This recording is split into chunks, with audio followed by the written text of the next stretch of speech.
Hey, I'd like to welcome everyone to the Group Dentistry Now Show. I'm Bill Newman. I appreciate everybody tuning in today to find out what's going on in the emerging dental group and DSO space. Without a great audience like you, we would not have a show. And of course, without great guests, we wouldn't have an audience. So whether you're listening in today or whether you are watching us on YouTube, we appreciate you joining us.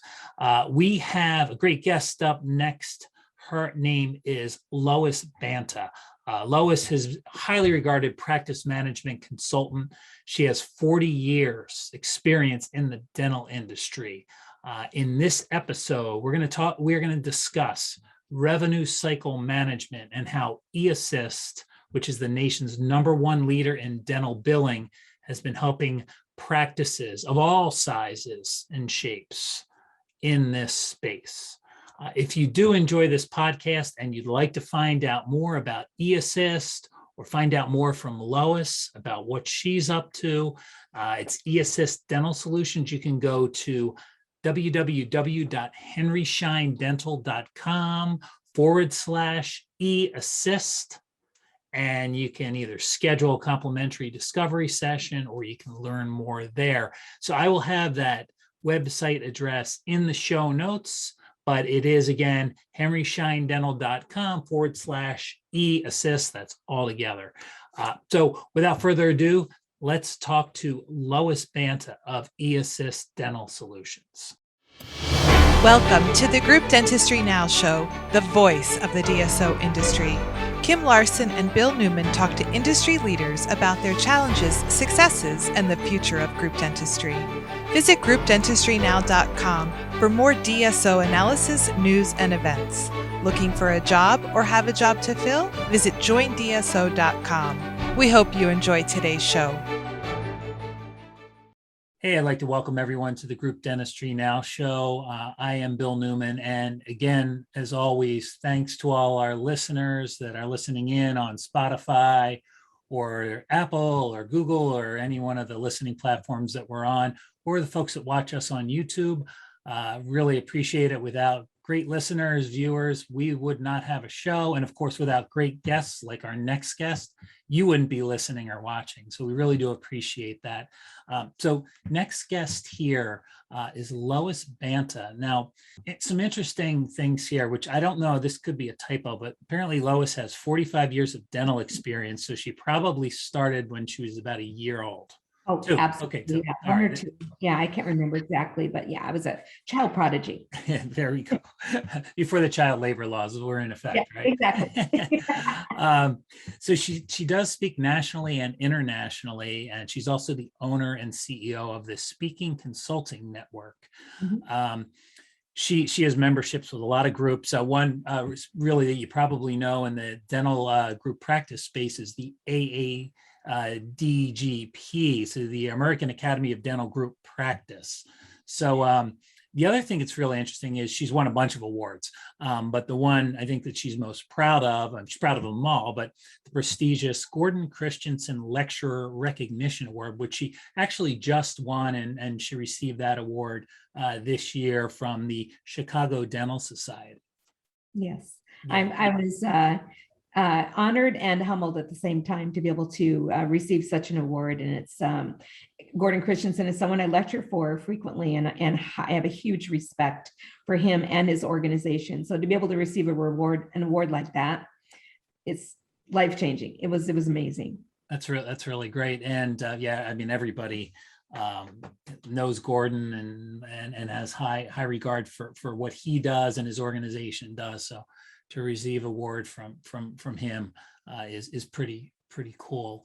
And then I saw one that I have to bring up because I'm a big fan of ADOM. So I saw you had a Lifetime Achievement Award. In fact, I think their meeting just recently ended. They just had their conference. So Last week, and I lectured at it. Was also on a panel. It was really great. Tons of insurance questions. So it was amazing. They sold out that conference. Over 1,000 people attended. They had a waiting list of about 125 people. So it was a good conference. That's great. So people are ready to get back at the meetings. There's no doubt about that. And certainly great to hear that you're back on the lecture circuit as well.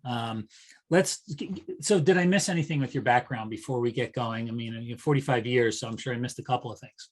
Oh, no, I've been doing this a long time, and I'm happy to participate in your podcast today and bring any a semblance of knowledge to the table that'll help DSOs especially get to that next level of business perfection. Yeah, that's what I guess everybody's striving for, right? And it's kind of, Right. it's a moving target.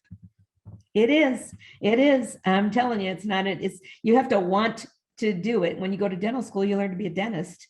You don't necessarily learn to run a business. And when you're a DSO, that's a huge machine to keep running.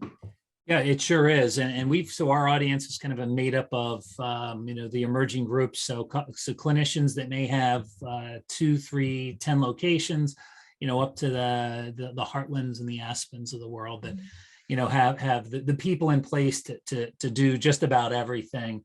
But they're still trying to reach perfection. Revenue cycle management. So this is something that comes up quite a bit and a lot of questions around it. We get people that come to us that are seeking, somebody to manage that, right? Revenue cycle management. We need somebody qualified. It's hard to find people that have that skill set, that area of expertise. So talk a little bit about, your background there, how eAssist can help, because again, probably one of the top issues right now with emerging groups for sure. And I would say even the veteran DSOs that have been out there for a long time. So much has changed in the last 2 years regarding everyone's experience with the pandemic and the ongoing challenges of hiring, finding, training, and keeping really qualified business team members to help with that revenue cycle management. There is the struggle of finding good people who may not want to work in the healthcare field because they have a fear for whatever reason. Their fear it's real to them. The other added stumbling block that we're experiencing lately is the government mandating that healthcare workers must be vaccinated in order to work in a dental office or any healthcare field. So there's a lot of pushback in dental team members not being vaccinated and therefore being exited from a dental practice because they're not following the governmental rules that are being set in every state. Right now, I've learned about 5 states that are mandating. The most recent would be Maine. So that creates quite a challenge especially in the revenue cycle management of not only finding qualified team members to be able to deal with that and to be able to implement the systems in a practice environment, but also in finding those good quality team members. And so one of the solutions, and I've actually been recommending this for years, one of the really great solutions is to outsource that revenue cycle management process to trained experts who can keep the revenue cycle management beast machine running in a very accurate way. You can have a revenue cycle management system in a dental practice or a DSO, but if it's not managed properly, it's going to become a beast in the completely wrong direction down the road. Interesting. So, and I know you kind of mentioned that eAssist is really that solution. What is like a typical group practice or a DSO? So who is typically doing that? Let's say at a group that has like 3 or 4 locations, who's handling that? Who's handling The revenue cycle management, if anybody in a really dental is. office? Yeah, at a dental office. So like a smaller group. Sure. Well, that would be your financial administrator or your insurance manager, or maybe even the practice administrator. If Right. they're understaffed, that one person is going to be handling the revenue cycle management in all areas. Ideally, if they would have a revenue cycle management person handling the insurance claims, one handling the collections, one handling the accounts receivables, one really monitoring and checking the checks and balances of making sure everything is being submitted accurately and that the adjustments are being monitored accurately, and then it grows from there. So if it's a large DSO practice, you're going to really have more than one person handling that revenue cycle management process. And at eAssist, when you outsource it, you're outsourcing it to experts who have the expertise to handle all of those areas in one-stop shopping.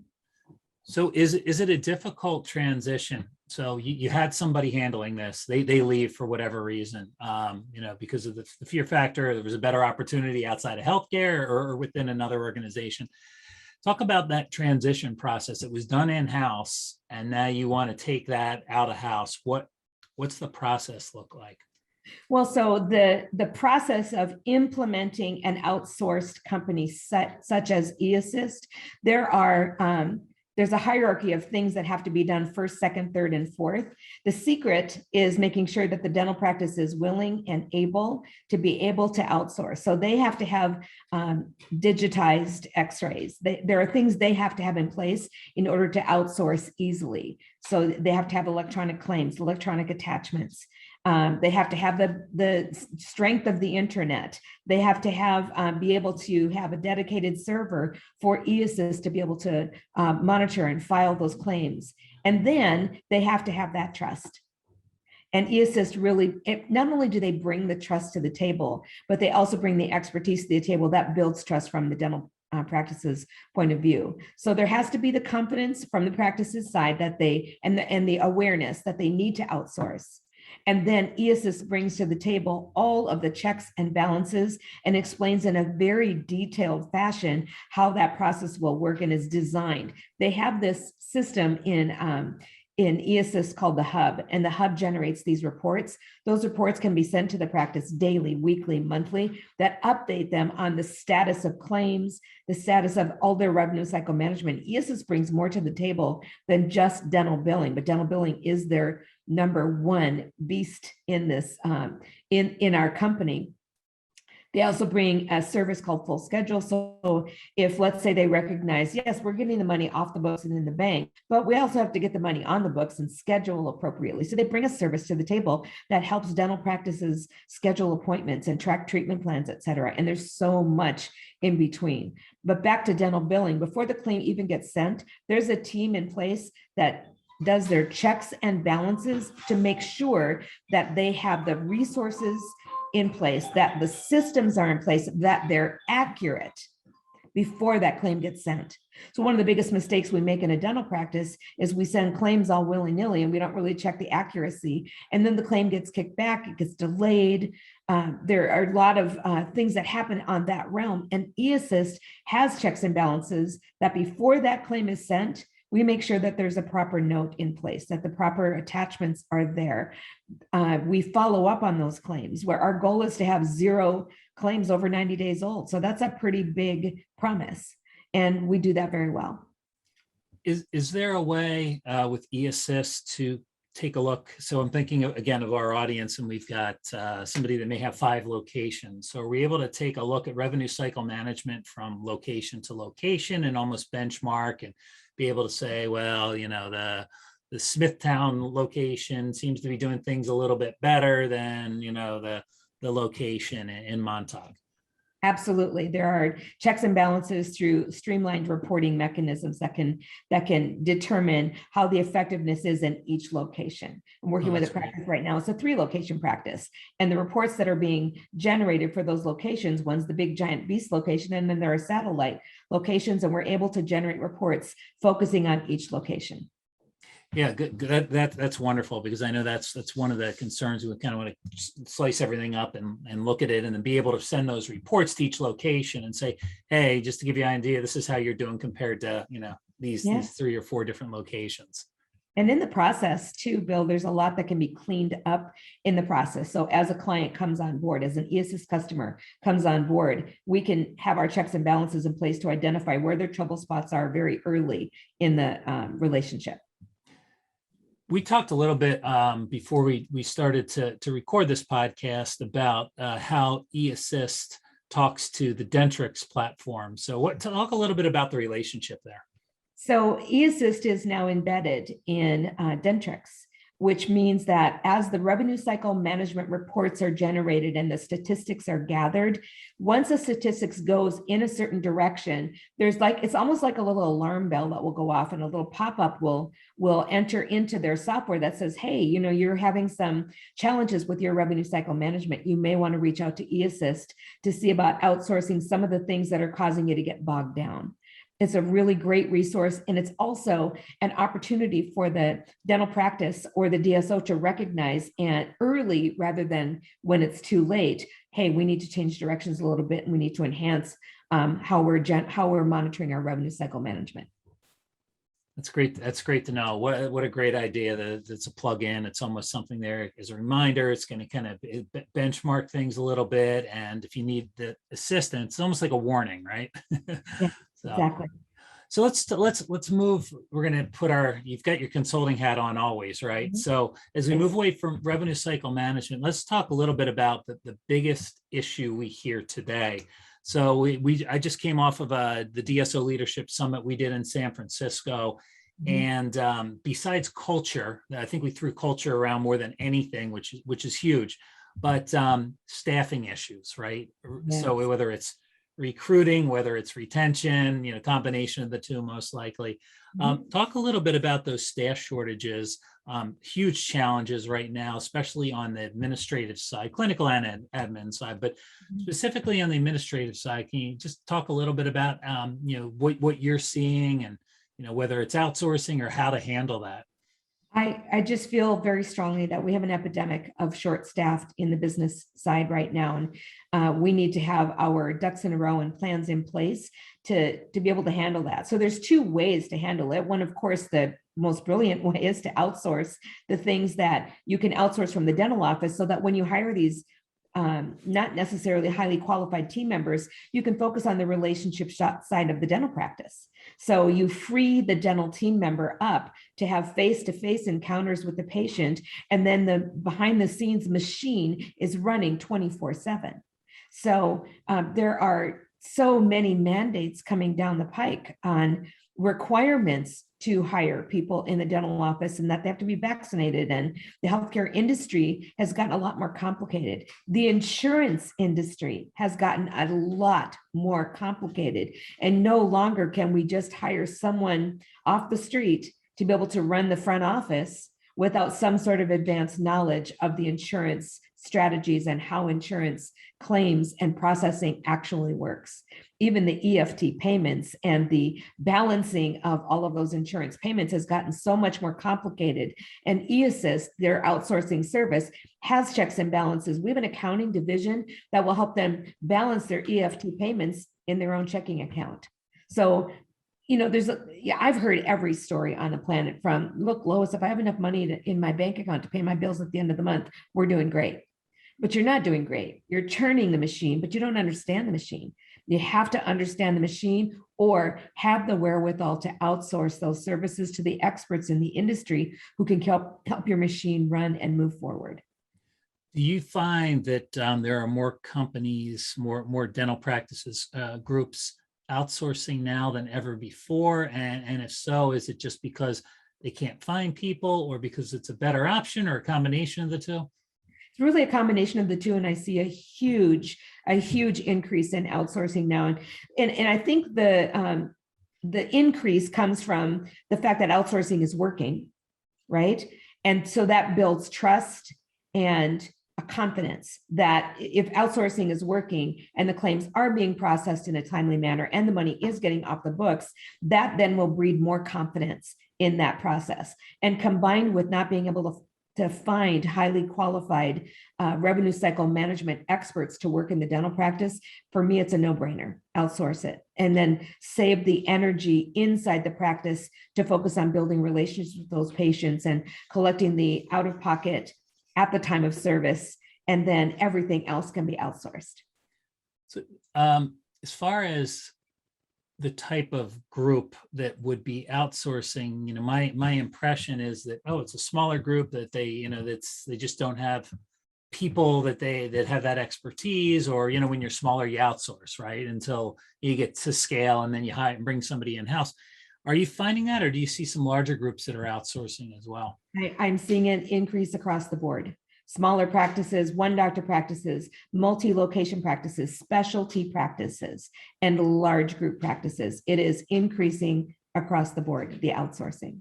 Really, that's and did you find that because of the COVID, did that accelerate things, or was that even pre-COVID that you saw that? COVID accelerated that. Pre-COVID, it was on the rise. COVID totally accelerated it because if you think about this, a team member that can work from home to be able to utilize that outsourcing service is the machine that keeps on running.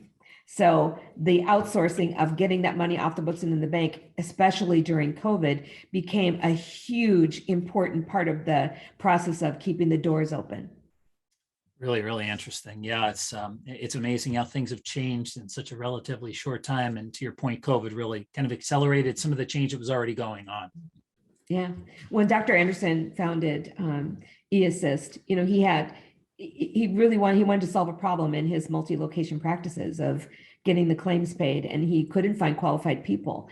And so he told a couple of friends, and that grew into the thousands of eAssist customers that we have now. Is an increasing need. I don't see it going away anytime in the near future. Yeah, for sure. That's great. And the integration with Dentrix and some of the things I think that Henry Schein One will bring to the table to enhance what you're already doing at eAssist is going to be great. And the fact that I think eAssist, even prior to the Henry Schein One acquisition, hired somebody on as a consultant, like to see, hey, how can we help out? There are issues that are going on with our customers that maybe eAssist doesn't address directly, but Lois, you can come in and help. And if products need to be built around that, then you see the opportunity. And probably one of the most rewarding things I do is to have these one-on-one conversations with eAssist clients when they're struggling in an area that doesn't have to do with the revenue cycle management. And it's incredibly rewarding to help them get their aha moments and to help them lower their stress and increase their profitabilities in the long term. So how does that work? If I'm a customer, I'm a client, and I'm working with eAssist, and there are these issues that I am having, our group's having, but maybe they're not tied to revenue cycle management. Let's talk about, you mentioned it earlier, and you mentioned Maine being one of the newer states, about the recent mandates for vaccinations. And I think the date for a lot of them anyway is October 1, right? Which, that's right. As we record this, we're right before that, but by the time this is published, we're going to be really close to that date. The three states I know about firsthand are Illinois, Tennessee, and Maine, only because I'm having conversations with those clients, and they have to either be vaccinated or be tested weekly for COVID, and have proof of testing. And or they can no longer be employed in the healthcare industry, and that has been mandated by the state government. So it's wreaking a lot of havoc in our industry, in the government getting involved in that process. But it's not something that we shouldn't pay attention to. We've got to make sure that we've got our ducks in a row. And I recommend that that your listeners check with your state to find out if it's been mandated. They will get communication from the government officials at the dental practice if that state has been mandated to show proof of fully vaccinated team members in order to work in the practice. And you made a really good point there. And again, it's probably different state to state, is when you see mandatory vaccination, sometimes it's an or weekly testing. So they don't necessarily need to be vaccinated, but if they're not, they need to be tested weekly. And so, whose responsibility is that? Is that the practice's responsibility? Is that the employee's responsibility? So a lot of questions around that. What I'm discovering so far is that it's the practice's responsibility to know what their state is mandating, and then to be able to deliver that information to each team member in a timely manner. And this is changing. Our company is going to be aware of that. Make use of your HR resources. Make use of your state government resources. It's good to know, and it's something that you constantly have to stay on top of, because it seems like I would say daily, but sometimes it feels like hourly. Things are changing. It's a revolving wheel right now. It's hard to keep up with it, actually. Yeah, another responsibility that the groups have, right? So we covered the mandates. Let's talk a little bit about, again, we've been touching on it the whole time, outsourcing, but how does outsourcing business services work? So whether it's revenue cycle management or anything else, it seems like this is a really, it's an option that makes a lot of sense when you're in this. You have issues where you just can't find people, whether, again, it's a retention issue, whether, people just are fearful of going back to work. We have a lot of jobs open, but a lot of people just don't seem to want to work for whatever reason. And again, that's a COVID thing, right? That kind of changed people's priorities. Whether they're maybe getting some more money than they used to from the government, kind of a combination of everything. But well, that's exactly what happened. They were making more money not working and staying home. So it motivated them to not come back. Even the interviewing process, Bill, has been so complicated because unemployment mandates that you must at least seek out interviews, and they can schedule the interview, and they've been ghosted many times. So it creates this huge frustration in the industry of not only finding good quality candidates, but making sure that the interviewee shows up for the interview. And so it's created this vicious cycle of frustration for dental practices of every single size. And one of the things I teach in my consulting is you got to write the right ad. You have to motivate someone or inspire them to contact your office to be able to look for a position like that, right? So it starts with writing the right ad, but then you have to inspire them to keep that interviewed appointment. And then the testing process, you have to make sure that there's a training and orientation process to be able to, if you're teaching skills, to have the systems in place to teach those skills as they're working in the dental practice. No longer can you just hire someone and plop them in front of a computer and say, good luck. It's a lot more complicated now. There has to be a training process in place. This is some great insight. So we, again, came off the DSO Leadership Summit last week, and we had a panel on recruitment, and retention, and of course, a lot of questions around that. What are your thoughts on once you interview somebody, how quickly should you get back to them? Should there be multiple interviews? Do you make an offer right away? I mean, so if somebody's there, they actually show up for the interview, chances are they're interviewing with other dental practices, DSOs. They're going to have multiple offers. So what about timing on things like that? Yeah, you bring up a good point, Bill, because what I've seen in the industry is hiring the warm body on the spot because they're afraid some other dental practice is going to snap them up. And then you lose focus on whether or not they have the proper expertise that they bring to the table. You tend to kind of cloud your vision as to whether or not they present themselves professionally in a dental office. So you get into this epidemic of hiring the warm body. And now you've got a different problem to deal with because maybe that person isn't going to be dependable, or maybe they're not going to have the right verbal skills, or maybe they don't bring the best knowledge base to the table and they don't have this knowledge of the software system they're going to be required to work on. So you plop them in front of a computer and you say, okay, here's the user's manual. If you have any questions, contact live chat. That's not going to help. And then people make tons of mistakes. Or you're also at risk of somebody who's been brought in to work in a practice that's been there less than 6 months. Now they're training the new person coming on board and they barely know the software. So it's created an epidemic of unqualified people doing a very hard job and trying to get up to speed quickly. And then the panicked syndrome of hiring the warm body because maybe they're going to have 12 interviews that day and they're going to just go with the one that pays them the most money. And then we started getting into an epidemic of our overhead increasing greatly because we're paying good money for people who don't really know how to do the job. So it really starts with writing the right ad and the interviewing protocol that a practice should have in place, the telephone interview, the physical interview. So I want to know how professionally they present themselves for an interview. If they came in flip-flops and a t-shirt, probably not going to present as professionally as we need for that director of first impressions position. I could talk 12 hours on the hiring process. And in a nutshell, you've got to do your due diligence. In a nutshell, you have to have your systems in place for how you want to proceed in running a business and then outsource the things where you need more expertise in the help of revenue cycle management, especially. So, it's a great point because I think with revenue cycle management, I mean, it can be taught, but there's a lot of education that goes along with that. And to find somebody off the street, so to speak, that has that skill set is probably going to be next to impossible. Right. Well, it's like hiring a new dental assistant. One of the things I learned early on in my consulting career is those practices that literally took a photo picture of a tray setup had a better success advancing a dental assistant in their training right? So in the business systems in a practice, I created a cheat sheet notebook. So if I got run over by a Mack truck when I worked in a dental office, somebody could come in and easily fill in my shoes by looking at my cheat sheets.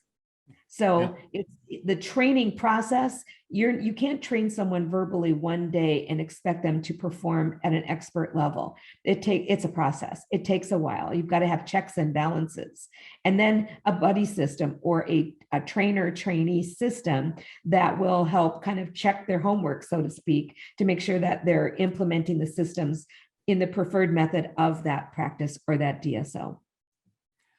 Great stuff. I think I've got one last question for you here. And this is really wrapped around, your position at eAssist. So, let's say again, I'm an emerging group and it could be an established DSO, or I've got one practice and I just happen to be listening to the show. Because we have a lot of those, what I call DSO curious docs that maybe own a practice, and they're kind of going, hey, this sounds good, but I want to find out more. We have virtual consulting that we offer where you can get 3 one-hour coaching calls from us to focus on a specific pain point that you're having.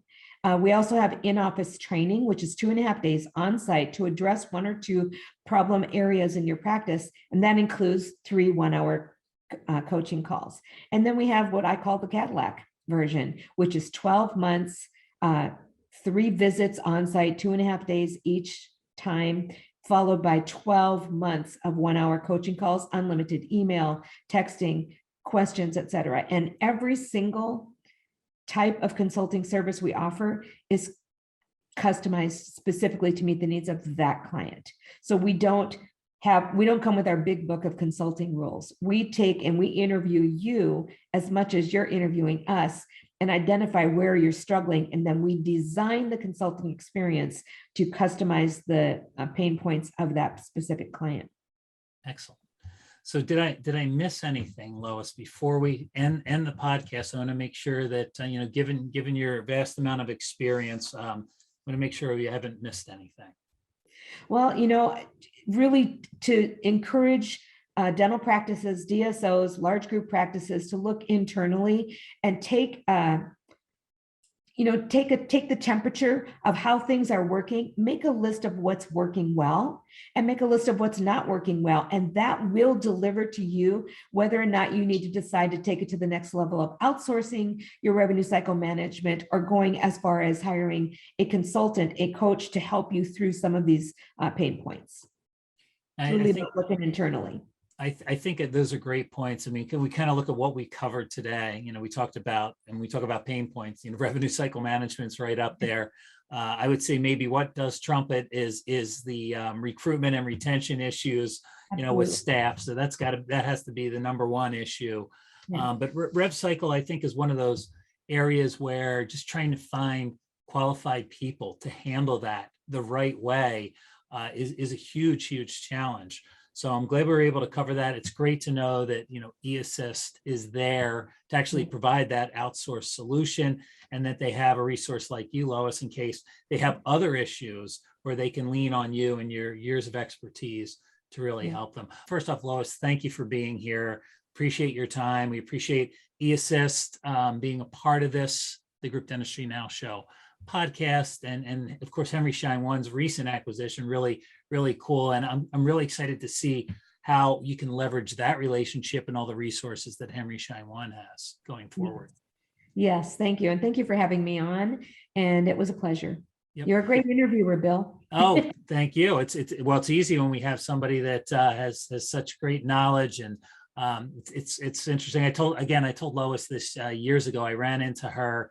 Again, I think it's hard to remember all the shows through the years, but I believe it was right before an ADA meeting in San Francisco at a networking event. But I remember seeing you speak in one of the events, and really happy to have you on the show. Kind of an honor. My pleasure. The honor is mine. Thank you. And so thank you all for listening and or watching us today on the Group Dentistry Now Show. I'm Bill Newman. And until next time, we will see you.